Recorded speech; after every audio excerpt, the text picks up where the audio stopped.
We've got some fresh new young talent doing some things that I know you haven't heard before. 1, 2, 3, listen. Welcome to Finances, your home for all things financial, investment, money and lifestyle. Hosted and curated by the very talented team of certified financial planners and Burke Britton Financial Partners. Today's guest was co-founder and former CEO of EvoLogic, so any of our local listeners will probably know who I'm talking about already. He also now represents an organisation called EOS Worldwide, where he is an EOS Implementer. Today's guest is Chris Davies. Chris, thanks for joining me in sunny Geelong West, looking out over whatever the park that is, Geelong West Park. You've been here long enough. You'd think you'd know by now. Oh, you think I would know? Or I don't know. What is it called? Do you know what that's called? I also was trying to throw you under the bus. Here I am with you. Listen, I know the restaurant across the road, Folklore. We use that every day. I don't go and sit in the park very often. So, no, fair enough. Mate, thanks again for jumping on the podcast. I know you and I had a catch up maybe, I don't know, it was a month ago or so, wasn't it? It's quite a while ago, yeah. Yeah. Where we talked about the fact that you'd had a sort of a change in your direction with work. Your previous role as CEO of EvoLogic had come to an end, yep. And you're onto some other new pastures. But what I want to talk about today is, first of all, what you're doing now. But before we get there, I think it's worthwhile actually going back a few steps. I forgot to say also in the intro that you're a professional CrossFitter as well. Is that what you said in your bio? I thought that was a bit of a stretch, to be honest, mate, to say you're a professional CrossFitter. I really hope my form-up coach hears this, because there is no way. I remember I was sitting on the bike one point in the middle of a CrossFit gym, and one of the coaches walks past and says, "Wow, you breathe really well for someone that's so inconsistent." I thought, is that a compliment? I think it might be. Are you still CrossFitting now? Look, I had some heart issues. I had atrial fibrillation, so I had a bit of a zip-zap and feb. But before that, I'd probably had to stop for the last 12 months. So I think day before yesterday started the push-up challenge, and I've never felt so unfit in my life. Yeah, how many did you get in? Yesterday was 110, day before was like 52. Yep. So today I went, I'm going to go 50-50 air squats, and I'm going to go with that approach. Here's a useless fact. I told Ben this. You like to see how our podcasts go now, mate. There's a little bit of transgression, a little bit of diversion down some rabbit holes. But I was talking to Ben about exercise, and Ben said to me, I'm going to start doing some more push-ups. I said, Peter every morning does his age plus GST. That's what he says. He does his age plus GST and push-ups unbroken. That's his. So as he's getting older, oh my God. So as he's getting older, he always adds a year plus GST just for fun. So PB, he's 70, and so he's doing 77, and he normally adds a couple in for good luck. So he's doing the best part of 80 unbroken push-ups as a part of a routine in the mornings. I think it's got something to do with him. He'll be in the cold shower, maybe doing squats. When we're younger, he would always he'd have his heel up on any bench, always stretching his hamstrings.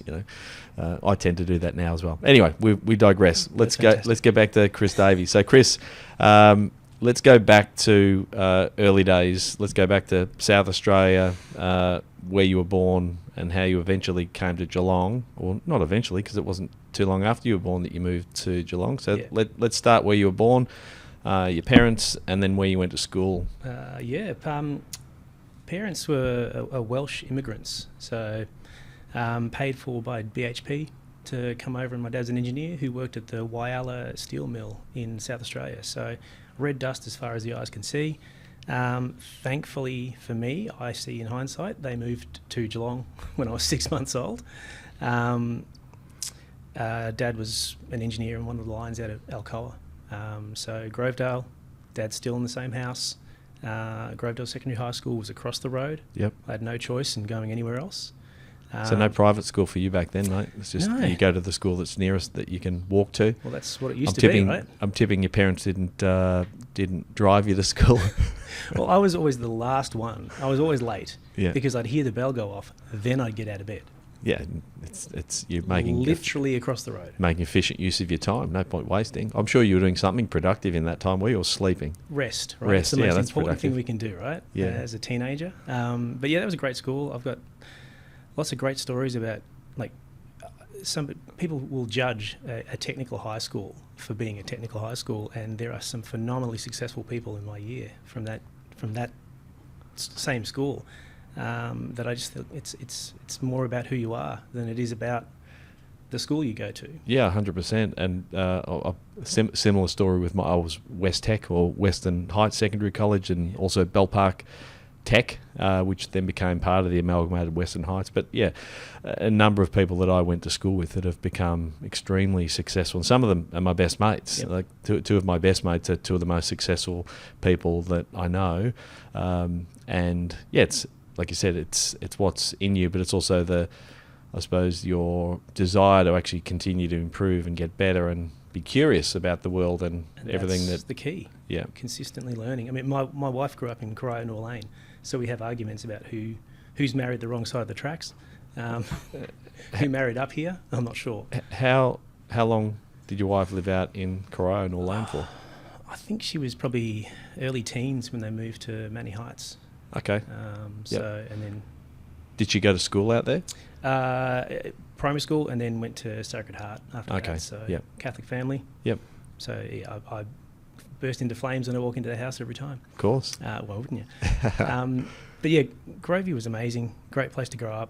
I still go back and visit my father, and pull up in the driveway and look across the road at my old high school, and it all comes flooding back. But the whole learning and the continual desire to be something, or to learn something new, I mean, that can be considered nerdy and geeky, which is kind of how I fell into IT. But that whole conversation around what else can I learn, how can I, something pops up, I'm going to Google that, I want to understand that. You weren't Googling it back when you were at school, though, were you? No. What did you do? So did you spend a bit of time in the library, and were you a nerdy kid?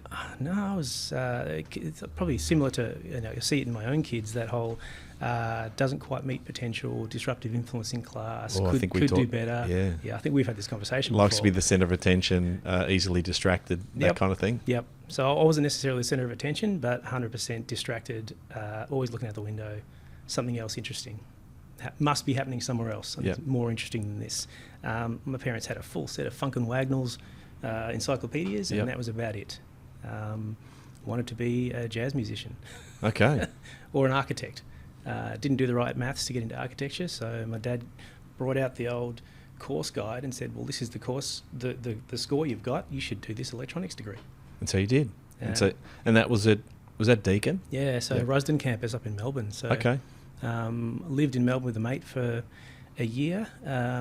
Second year, I think he failed maybe half his subjects, and I failed 6 out of 8 subjects in the second year. So my parents quickly said, "Yeah, you're coming home." Okay, so this was the Bachelor of Applied Science in microprocessor applications? Yeah, the longest name ever. Okay. So effectively control systems for process. So building conveyor systems and the electronics behind that.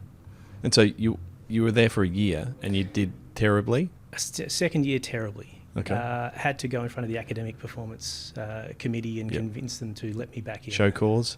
So they let me back in. I completed, I deferred when I got a job at Alcoa. But in tech? In their IT department. Okay. Which in a couple of years I was managing a site in Sydney for them, and then came back to Geelong to coordinate the IT team down here. So that was sort of the moment when I actually resigned from that to move to Melbourne, was because I was put into a leadership position that I didn't want, which I speak to a lot of people now who are technicians at heart, or technical people who enjoyed the work they do, that keep getting pushed into management positions and don't want them because they want to be a technician. Yeah. So it took me quite a while to realise that maybe people was where I should be focusing. Yeah. And someone was telling me something. Okay. And so was that was kind of a realisation you came to? If you reflect back, I mean, by the sounds of it, we always a people person? I'm a people pleaser. Yeah. Certainly don't want to be disliked by anyone, which is massive challenge when you run a business. It's really hard. It's almost impossible. It is. It's really hard to get the most out of people when you actually won't hold them accountable to what the business requires, which is why I love what I do now, because it's coaching people through that, but I don't actually have to do it myself. So yeah, it was a good realization, but it didn't happen. I had to start the business before I realised that maybe people was what I was good at. Yeah. Because I was working for some cool people in Melbourne. Small business, started 3 people, 4 people, grew to 15 by the time I left. And a friend of mine from Alcoa and I went, let's do this ourselves. The IT industry in Geelong hasn't got a great name. This was like 2000, 2002. So we decided to, and again, like a few people are doing this, the mentality is, let's bring the enterprise level of support down to small business. You soon realise that they don't want that, nor do they want to pay for that. So it's always a challenging conversation to have. But we thought we knew everything. This is the epitome of don't know what you don't know, unconsciously incompetent, that whole conversation. Luckily found out reasonably quickly that I didn't know anything about business, so fell back into that learning mindset, and for good and for worse, spent so much time just reading and absorbing, and was lucky enough to fall in and find a mentor, as much as I don't like the word mentor, and he'd tell me I was an idiot for calling him a mentor. I got very strong opinions on words like entrepreneur and mentor. I think we've spoken about that before. Maybe a little overused now. Or they've lost some of their gravitas. They've they're a bit too ubiquitous now. It's like journey. Journey. Look, the second you call yourself a mentor, I think that takes the shine off. Yeah, or an entrepreneur, or what's the other one? I hear lifestyle freedom got, in financial planning terms, like lifestyle freedom, that had always been it grates on me now, but they're just words. So they are. So I mean, and this is the work I do now. It's actually called the Entrepreneurial Operating System. So it's taken me a couple of years to start to fall in love with that word again, and not because of who it represents. An entrepreneur is just somebody who will generally take risks and do a small amount of work to try and generate a large amount of outcome, and there's an agility to it. There's another word, agile, and so I'm sort of, there's other organisations I work with now that they need that entrepreneurial spirit to be able to make a change. So I'm trying to fall in love with the word again. Yeah. So let's go back again to the sort of genesis of EvoLogic, and maybe it was a 20 plus year journey from early 2000s to your exit as CEO to other pastures. But maybe run me through that progression from foundation, and maybe some of the learnings, because this will hopefully lead nicely into the EOS principles and what you're doing now. Yeah. Okay. 2002. Thinking you can do it better is usually the inspiration people have to start their own business. They either want to make more money, have more freedom, or think they want to have control over the work they do because the quality they want to deliver. Those are usually the 3 things that people want to do. I wanted all of them. So a mentor of mine who taught me a lot of stuff in IT. Can I just ask a question there? How did you find your mentor? So were they an IT person, or did you go and seek your mentor out? I've used, so there's 2 people I'll talk about here. So my former business partner, when I was in IT, taught me a bunch. Like he was, so I refer to him as one of my early mentors. We haven't got a relationship now, which is unfortunate, but I was a member of the CEO Institute for quite some time, and there was a chair in that group who had he's got an OAM for his contribution to small business, particularly in regional Victoria. Brilliant human being, and he just said at the end of one CEO session, "Look, do you want me to drop by and have a look at your balance sheet and see if I can help?" And that turned into what has been a 15-year relationship, where just luckily enough, I wouldn't have a business. I wouldn't be where I am without him, without his advice. So with the foundation of the business, we grew really, really quickly through the first sort of 8 years. We had a different offering. We were one of the first to fix price, to provide a scope of service.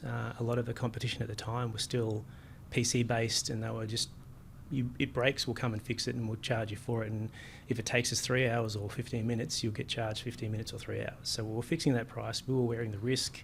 It was novel at that time. I tell a story about the first sales call I ever did, which was in a not-for-profit, actually, who I'm still involved with. And the exec director at the time, I sat down in front of him and I unzipped my folio and put it down. I was ready to do, it was my first sales call. They were a referral from Alcoa. And this guy goes, look, before you start, I'm going to have to stop you. I think all you IT guys are like, you're like accountants and lawyers, you're all snakes. And I did not know how to cope, but they are still a client of EvoLogic to this day. And that was a sort of a moment for me to go, shit, this industry really has a bad name, which formed the why for Evo. The purpose that we had as an organisation was to change businesses' perception of the IT industry. So everything we did was for businesses to go, shit, that's great. We really need that. So, and I think the industry did evolve in some way, that there was a bit more of a partnership between business and technology. And as that happened, we realised that it needed to be even deeper than that. And finance and legal get representation at the board level. Technology needs the same thing, because that's where the world was going. So our purpose changed to create IT as, what do we call it? As a business acumen that's represented at the board table, or words to that effect. So that was it was a bit of a journey from there's the journey word, to move between who we are, and that can change as you grow throughout a business. GFC hit sort of 2009-10 for us. We kept growing and I couldn't figure out why. We were over-servicing and undercharging, and that's a shitty business strategy. So quickly ran out of cash, which caused a real challenge, as cash does. We were probably 3 months away from trading insolvent. And that caused a partnership buyout. One of us had to go. I was the one that ended up there. So we then had to rebuild the business. Found this book called Traction maybe a couple of years after that. Thought it was amazing, blew my mind. Where did you find the book? I was actually Googling, looking for what's the best practice for a meeting cadence in a business, and I think we're about 15, 16 staff at that stage. So how do I ensure that I have contact and communicate with people on a regular enough cadence that's not overly, we're just having shitty meetings, right? Anyone relate to that? I'm sure plenty of people can. Yeah. A mate of mine, he goes, it's not meetings that are shitty, it's just your meetings that are shitty. You're just not running them right. So I found this book, Traction by Gino Wickman, blew me away. But like most of us, I popped it back in the bookshelf and got sucked back into BAU in running my business and forgot about it. Until I ran into another mate of mine who introduced me to EOS again, or the Entrepreneurial Operating System, what a great term. And we started implementing some tools and disciplines in the business that allowed me to be able to step up and back and be able to do a bit more on as opposed to in the business. So 2008 to 10 GFC, the buyout. When did you start the implementation of some of the EOS principles? What year would it have been? It would have been probably 2017, 2016. 2016 was probably our first. So the first iteration of our leadership team, with our first quarterly planning session, defining our core values, defining our core focus, who we are, what we stand for and what we do better than anybody else, defining where we're going to be in 10 years. Like, let's cast a vision out here for our staff. It was a galvanising moment, second galvanising moment for the business. Almost going out of business, phenomenally galvanising moment for your team. Those that want to be in are in. The challenge that we had was that to get through that moment, we had to hug our clients so hard to ensure that they didn't leave. The over-servicing continued, and it became who we were as a business. We just kept over-servicing. So at one point I realised that maybe we were never going to break that, so that became part of our business plan. And to have longer term clients, longer term staff that were satisfied, I was happy to take a smaller percentage of profit because I had less issues to deal with, I had less recruitment, I had less challenges. So you've got to pay for it somewhere, and I chose to pay for it in a smaller bottom line because everything else was easier. And that's one way to deal with business, as opposed to you can have a massive bottom line, but you'll have massive customer churn, potentially massive staff churn as a result, because you're driving people to the line. You got to pick your suck, right? Which one do you want to deal with? Yeah. So let's fast forward a little bit. You implemented the EOS system. You've had some success with that. Yeah. So from sort of early teens to 2022, is that right? Yeah. Wow. So Jeez, that's flying. So it's probably 6 years. I think we ran EOS within the business. The usual term that we sort of have clients sit with us with is about that 18 months, 2 years. Because they can get through the toolbox, and we use the term master the tools, which we all know mastery is a never-ending journey, but mastery to us is you fully understand the tool and you're implementing it so you can continually improve on that yourselves. And we call it graduation, where people after a couple of years can just run their own quarterlies and their own planning sessions. I chose not to graduate because one of my favourite sayings is you can't read the label when you're inside the jar. And running a planning session for your own business, you'll never see what you need to see as easily as you will when there's a third party facilitating that planning. One of my favourite jobs now is to watch human reaction. You know, I for one cannot control my eyebrows. Like my wife used to, she was our integrator, she was our head of people and culture at EvoLogic. Ebony, phenomenal human, I have to say that, but I do believe it as well. She would pre-warn new staff, if you're ever worried about what Chris thinks, just watch his eyebrows. If they're up, he's not sure. If they're down, he disagrees with you. And so watching that across the room is one of the best parts of a conversation. Somebody's laying out their ideas, their plans, and somebody will wince. And being open and honest, we call that out. What's happening over there, Jay? You're looking at me through your nose. And we want to have that open and honest, trusted conversation to actually get shit done. Yeah. I mean, that concept of being sort of third party, removed from any situation, removed from the emotion of it, I think holds true certainly holds true in our business, sort of financial planning. One of the things that it's very hard to see when you're in your own sort of personal financial dilemma or opportunity is everything else that sits around it. And similar to what you've just spoken about, like being able to have trusted third parties, that trusted mentor, someone that can give you objective and reasoned advice is such a valuable thing. And like you said earlier on, sometimes in business, you actually have to go through the pain of realizing that you cannot do it all yourself. It's the journey. It's the path that nearly every entrepreneur, there's another one, has to go through to realize you get to the point where you got to actually make some decisions. And I think most people in business are intuitively good at a handful of things. Like you said, that you're a people person, a people pleaser. It's your strength. I think we've talked about the fact that that's probably where I sit to some degree as well, in that I love relationships, I love communication, but there's plenty of things that I'm not good at. And sometimes you can grow a business in spite of yourself. And you do get to that ceiling point where you realize, actually, I've got to put some, if I want to continue to grow, or I want to make some decisions about how I want my life to look like in this business, I've got to make some calls, and I've got to actually have a framework that I can build around, and not only for myself, but recognizing that I've actually got to bring other people on board this journey, there it is again, with us, because how do you grow a business beyond an idea or a sole practitioner or a small business? How do you grow that with any degree of certainty? Well, you've got to have a framework. You've got to actually understand where you're headed. You've got to understand what your metrics are. You've got to understand your people. You've got to understand your issues.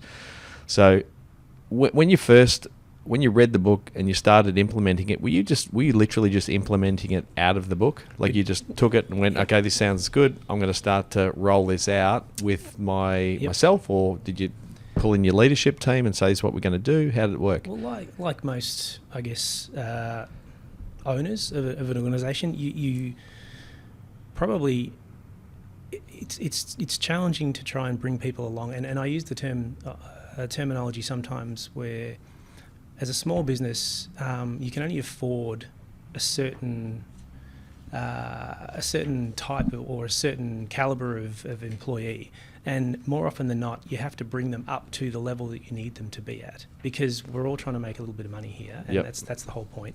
There's a certain tipping point that I felt it when we could afford to hire people that could help raise us, and it wasn't me bootstrapping it anymore.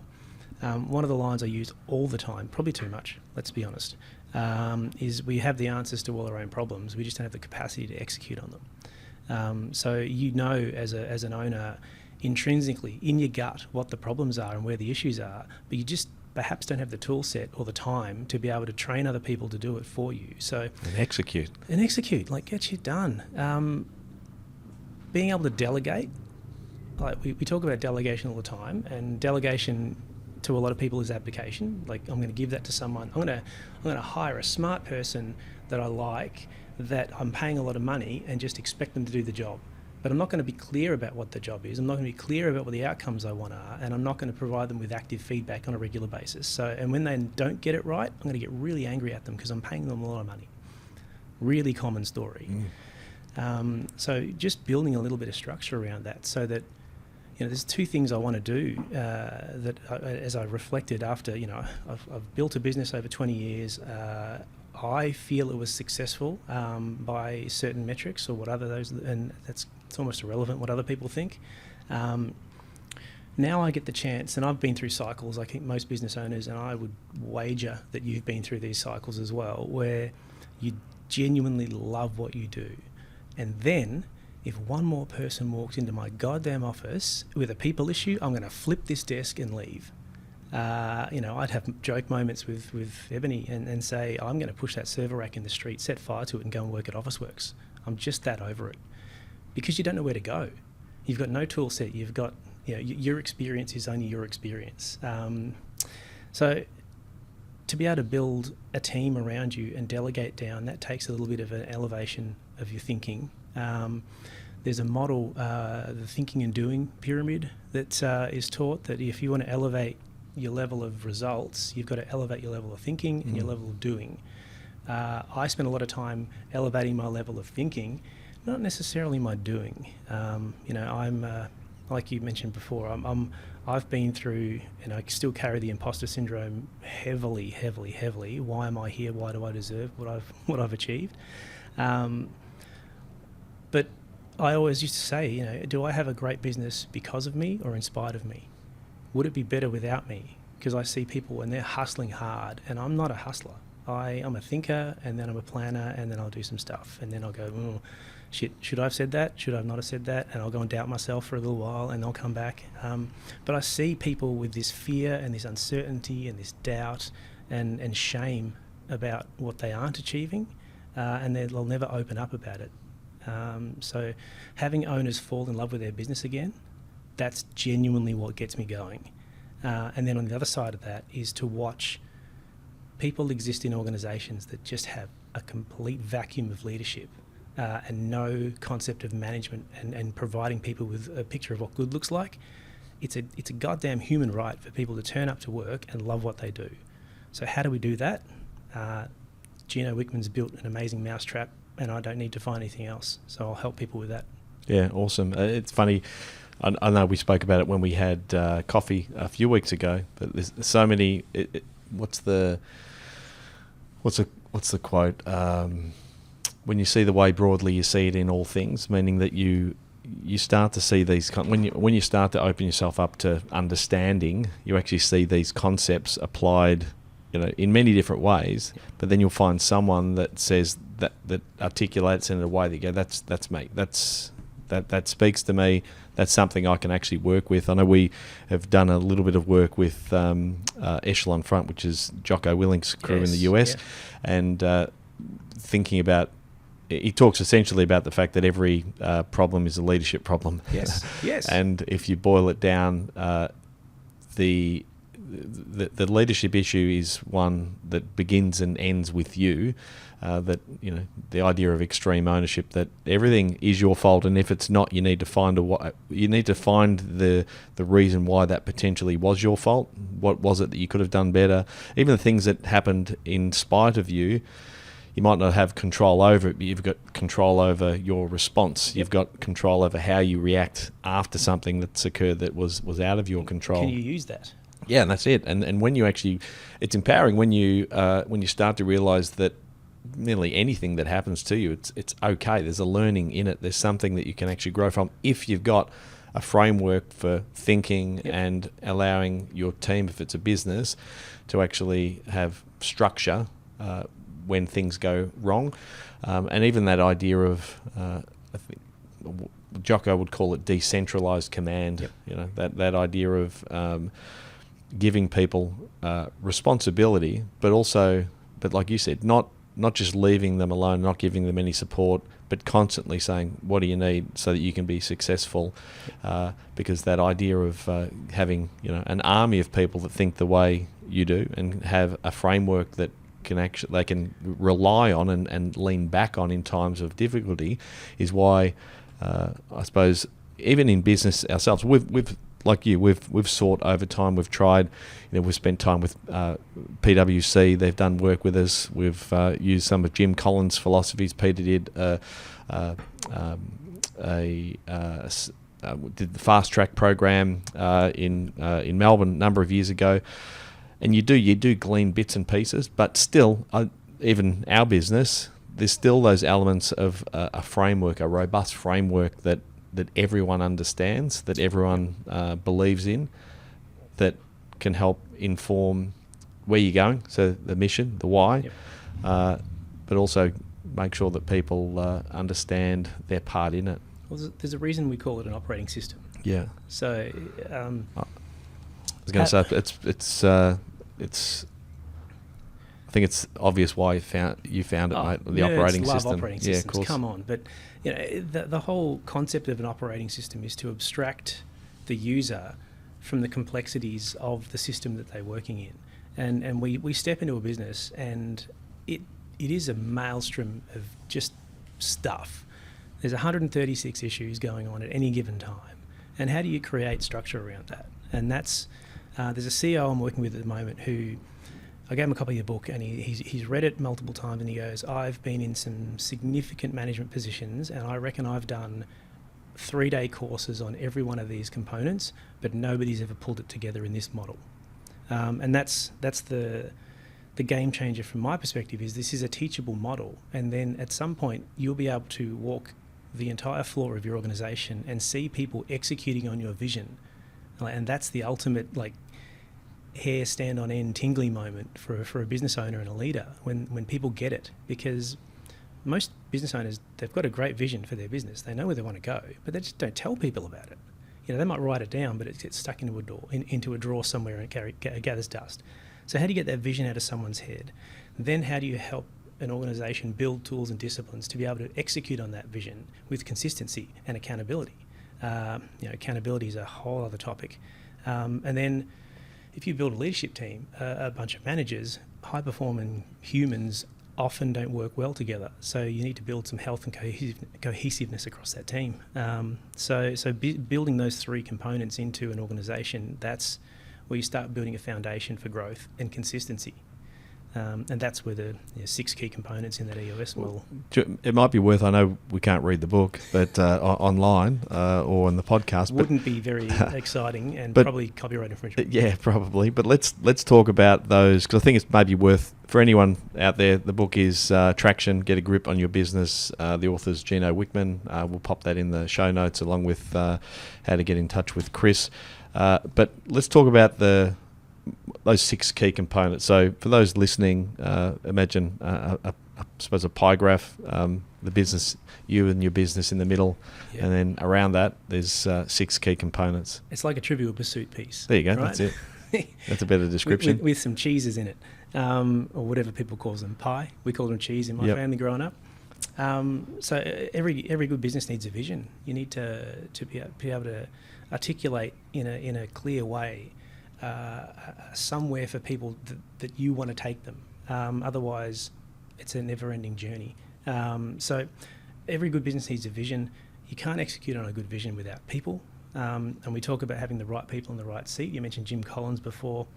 A lot of the teachings in the traction in EOS are borrowed from Patrick Lencioni, Jim Collins, Jim Rohn. There's a lot of great thinkers, and it's been distilled into an actual executable and testable as well system. So right people, right seat. You want to be able to start with some structure, so people need to know what they're accountable for. You need to find a tangible way to hold them accountable to your values as well, because it's all well and good to have a great set of core values, but if you're not living them and breathing them, hiring, firing, rewarding, recognising, and then unfortunately exiting at some stage. We also want to run an organisation based on objective data, not just gut feel. And one thing I love to remind people is we're not saying don't listen to your gut. Like the entrepreneurial gut is a brilliant thing, but let's work on finding data to help you understand what your gut's telling you in some ways, and then helps you articulate that a lot better to your organisation. And when we've got an organisation with a phenomenal vision, right people, right seat, we're running on numbers, so we know what good looks like now, then people know where the issues are. And they need to have a system to be able to bring those issues up so they know they're going to get dealt with in a timely fashion, they're going to get prioritised, and we know what the next steps are. We then want to create some process around our organisation so that we can scale, we're getting the right things done the right way every time. And then the last thing, we want to bring your vision down to the ground, get some traction. How do we set 90-day rocks? How do we move the business forward? It's when you tie it all together, and again, I ran it in Evo for 6 odd years. When I went through and learnt how to become an implementer, it was almost like the Wizard of Oz, like peeking behind the curtain. It's like, oh my God, there's so much in this that ties these things together. And when you execute on all 6 of those components, it is an absolute game changer in an organisation. How well do you think you implemented now that you're implementing? How well did you think looking back? Yeah. How well did you implement it at Evo? Look, we talk about this thing called 100% strong, and being an entrepreneurial operating system, we want to do 80%. Like, we're never shooting for perfection. And that's one of the things that it's hard to teach an owner of a business who can often be a perfectionist. Ebony, my wife, had a jewellery business for quite some time. It was becoming quite successful, but she was stressed because she couldn't keep up with the orders. And I said, well, you've got 2 options. Drop your quality to get more out the door, increase your prices to reduce the number of orders. Which one are you going to do? I can't do either. So she closed the business down. And that's really sad because it was great. So this is the danger of trying to coach your wife through with a business challenge. And that's a really... Ebony has had a long history in customer experience and retail and hospitality. And could have really helped me in my business earlier on. But we talk about fear and shame. Anything by Brené Brown, read that for God's sake. I was ashamed of the poor performance of my organisation that I didn't want my wife to see behind the curtain, so I didn't let her in. And I used to make the joke, a bit of male bravado that, got to wear the pants somewhere, which was hilarious at the time. But the second she joined the business, it took off to another level. She was respectful, and she saw things that I didn't see, and she was nothing but supportive. So anyway, that's a side story. Talk about rabbit holes. Oh, it's a good side story. I tried to involve Kari in the business. I think we talked about this as well. Maybe when we caught up previously, it lasted about 2 weeks, and we said we'll never do that again. So it doesn't always work, but maybe with some revisiting with some new tools and new understanding of people's having a role, probably help if I actually gave her a clearly defined role. Yep. That would help, wouldn't it? That'd be under the people element of the system. It's quite unfair to hold people accountable to outcomes that you don't actually tell them about. Let's create some alignment here. Clarity is the biggest gift you can give somebody. Yeah. They know they know who the organisation is they work for, so they know that they're aligned. And that's something that was really important to me, and still is for such a long time, that I wanted to hire people that I wanted to hang out with. And it's an absolute privilege as a business owner to be able to hire the people that you turn up with every day, and then hopefully create an environment that they want to turn up. And we used to say, if you ever go and reach for the door handle on the way out of the house in the morning and you sigh and you second guess it, please have a conversation, because we're not doing our jobs properly. Like there's a missing piece of the puzzle here, and nobody should have to do that.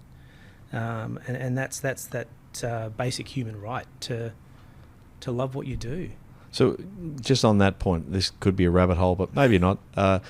In terms of people really being engaged and loving what they do, which, as you said, is sort of a basic human right, that they actually get enjoyment out of what they do day to day, where they spend the majority of their time outside of home and family. What is that key? So what is the key? I'm sure it's in the principles, but objectively, what do you have to actually do to make sure that people actually enjoy what they do and understand? I'm assuming it's got something to do with knowing why they're there. Well, you want to believe in the organisation and what the organisation stands for. That's a really good start. One of the things that we teach is when you've defined your core values, we want to build a speech around that, which is some dot points under those values, but something that you can relate and relay the behaviours that exist within those values, and what it feels like to be a member of your business, but also what it feels like if you're the wrong person in that business. And you want to use those as an attraction as well as a repulsion tool for people that are wrong fit, because that's the most painful thing you can have, is that somebody who's a phenomenal performer in their role but just culturally a horrific fit for your organisation because they will poison the well. So having a clear values alignment, hiring the right people for, if you've got a team environment, hiring for people who have a high level of humility, they have a great EQ, they know that they're smart as far as humans go, and their work ethic is matched by everybody else's work ethic. Like this is not EOS tenants, but if you don't have somebody that's a good team player, everybody knows that I'm pulling weight for this guy in the corner, and that's where you start eroding your team health. People want to work with people they like. If you're turning up to it, it's called work for a reason. It's not always fun. Like it can't always be fun. Otherwise, what's everyone would be doing it. But I think there was a software company we used to work with who did some huge research on what tenure, longevity of staff, and the number one component that contributed to staff longevity was having a mate at work, someone that they went to lunch with, someone they hung out with. That was it. That's what kept people around. So, you can attract people with your perks, with your foosball tables and pizzas on Friday, but they stay because they believe in your organisation, and they stay because they love the people they work with. And if they don't like the work they're doing, then you can either manage that, or you can help them find somewhere where they do work they do love. But if you don't pay any attention, then a right person who's in the wrong seat will end up being the wrong person for your organisation. They'll just get bitter. Yeah. Talking about vision and people understanding their purpose or their place and being engaged in why they're there. I know there's a process that the EOS system runs through in terms of developing your vision in high level form. What is that process? How do you actually go about developing a vision? Because I think as a business owner myself, if I went out and asked every one of our staff members what's the vision and mission of Burke Britain, they would all give me probably 12 independent answers. Yep. There, and most businesses are like that, where there's not one unified vision, mission, theme that runs true through everyone. How do you go about actually developing that? What are the principles to developing your vision and mission that you maybe know as a business owner? You probably intuitively, like you said right at the beginning, it's in your head somewhere. Yep. How does it get extracted and then understood and owned by everyone? One of the biggest traps when it comes to we use mission, vision, values often from a historical perspective, and they're usually paragraphs, and nobody's going to remember that. Like this is the entrepreneurial approach. This is the 20-80 approach. We're going to do 20% of the work to get 80% of the outcome. let's just have 2 sentences for God's sake, because people can remember that.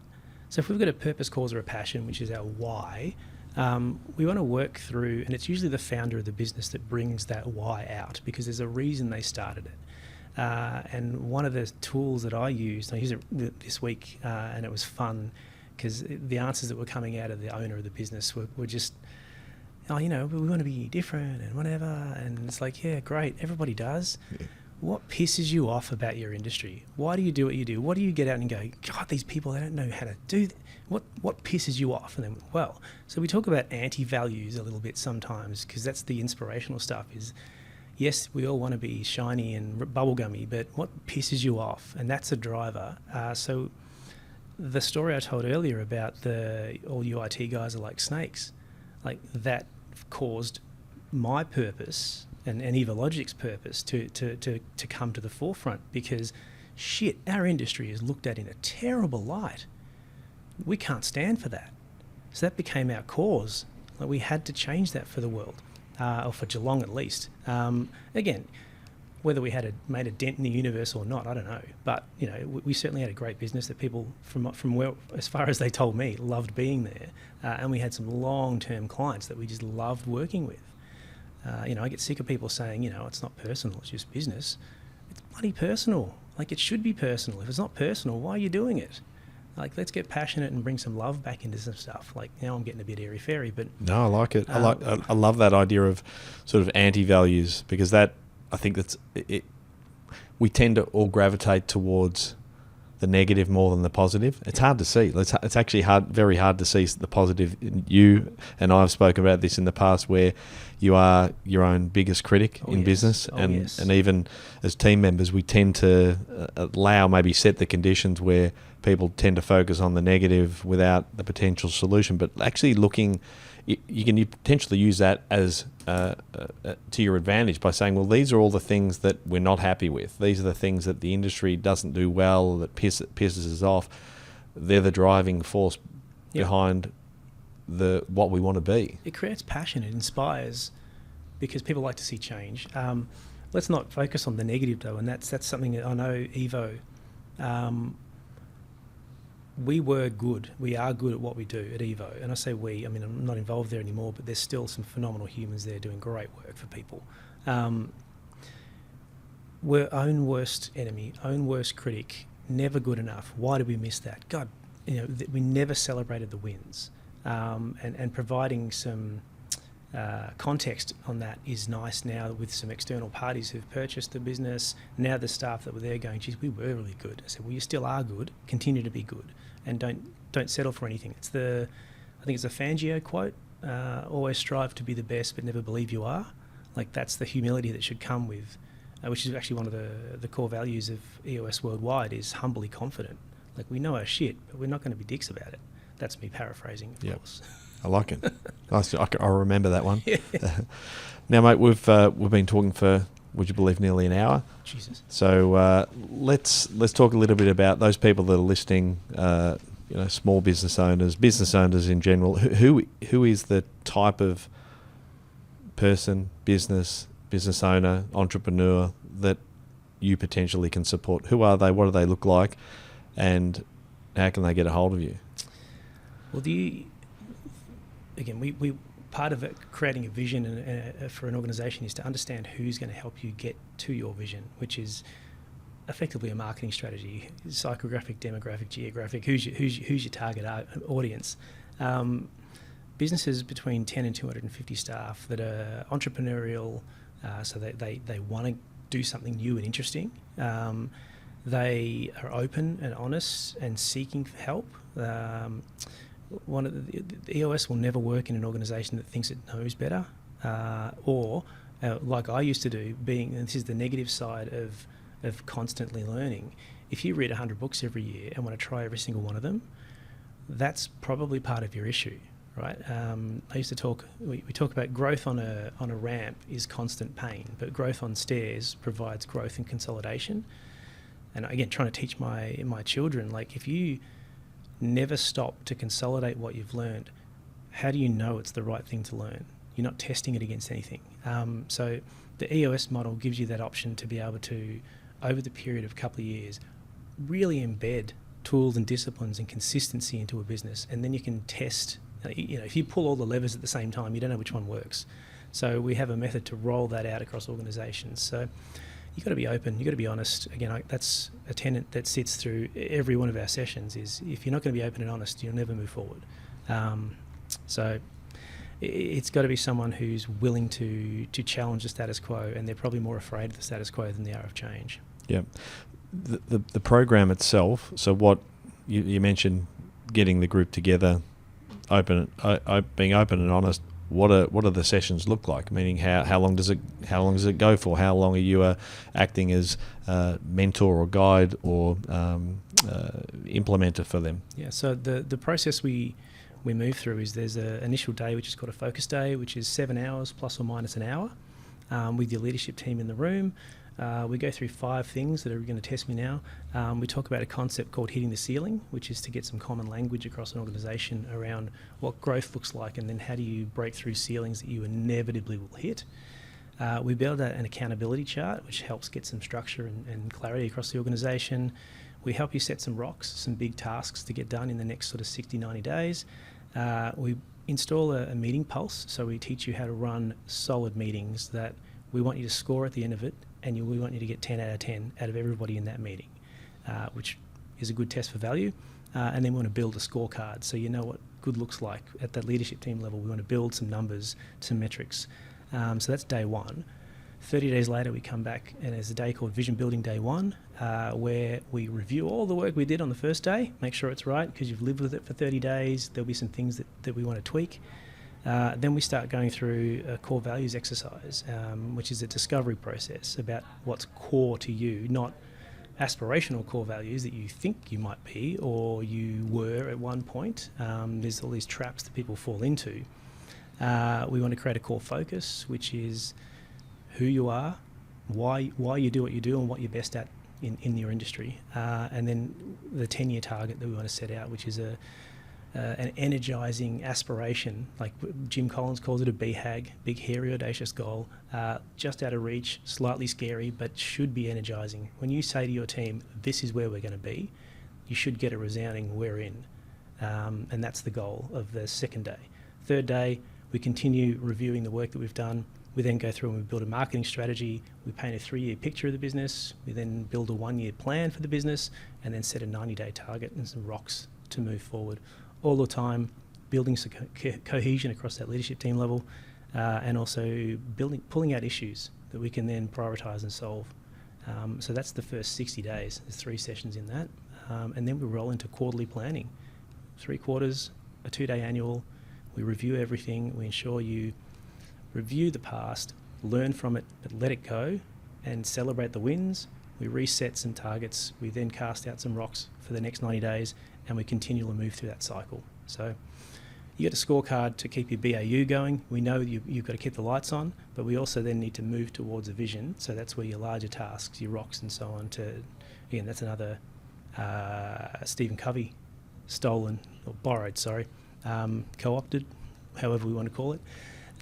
So we build rocks into everything we do. Well, I think that the point there is that none of this it's all borrowed. Everything we do is borrowed off other people. And yep. I think, I'm sure Gino, having read... It's credited in there, and on the first day, the first thing we do is we credit Jim Collins, Vern Harnish, and Patrick Lencioni for the work that they've contributed. Who all had their own influences and borrowed from them. So we're really just...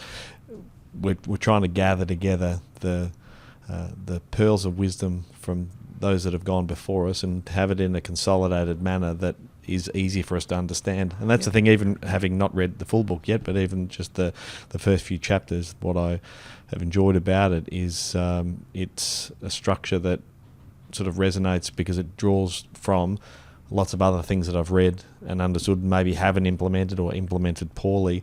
It's not all of a sudden... it's not an epiphany that this is some sort of brand new whiz bang. Nothing new, no silver bullets, no quick fixes. Consistent tenets that have existed for forever and will exist for another 1,000 years. You know, if you're in business, these things are going to apply. Yeah. It's just a consistent way of doing it. So everything in the book is available. It was written to be given away.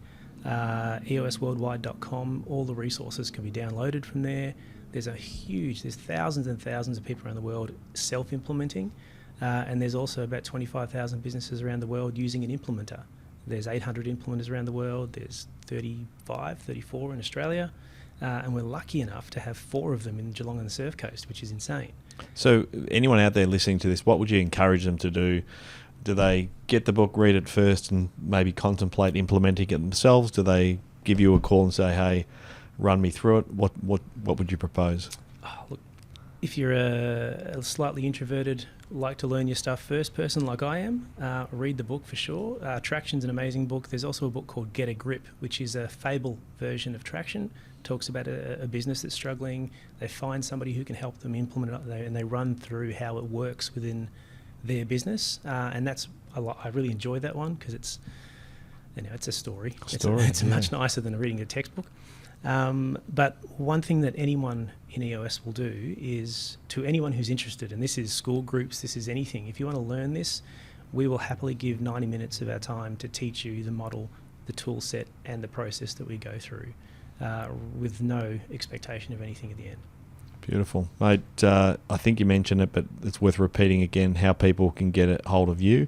So how can they find you? EOSworldwide.com/Chris-Davies is it's my microsite. I'm on LinkedIn. Hit me up. I'm happy to have coffee with anybody, as you know. Yep. You and I will drink coffee with anyone. Well, that might have to change that. I actually went off coffee about a week ago, but it was hard. It's like I don't know you anymore. It was a rough couple of days. Listen, I might be back. I was going to say I might be back, but yeah, definitely have a coffee with Chris. I'll pop Chris's details in the show notes as well. So email and phone, and go out and get the book Traction.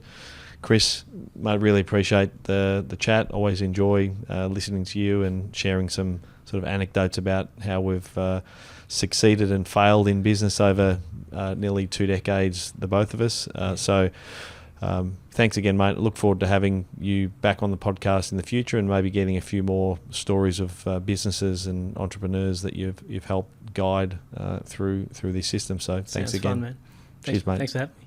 We hope you enjoyed today's episode. If you're keen to understand more about how financial advice could benefit you, follow us on Instagram, Facebook, and Twitter at Burke Britton FP, or Google Burke Britton Financial Partners. Check out our client reviews, testimonials, and make a time to meet one of our certified financial planners by clicking Book Now on our website. Thanks for listening. Any information contained in this podcast is of a general nature only. No account was taken as to the objectives, financial situation, or needs of any particular person. Therefore, before making any decision, listeners should consider the appropriateness of any information with regard to their particular objective, financial situation, needs, and seek independent advice from a licensed professional specific to their circumstances. All right, hit it. That translates to don't be a moron and act on what some random person says on a podcast. Take personal responsibility, do your homework, ask questions, and speak to an actual human that knows what they're talking about before you do anything. PB Financial Solutions Proprietary Limited, trading as Burke Britton Financial Partners, are authorised representatives of AMP Financial Planning Limited, AFS, licence number 232706.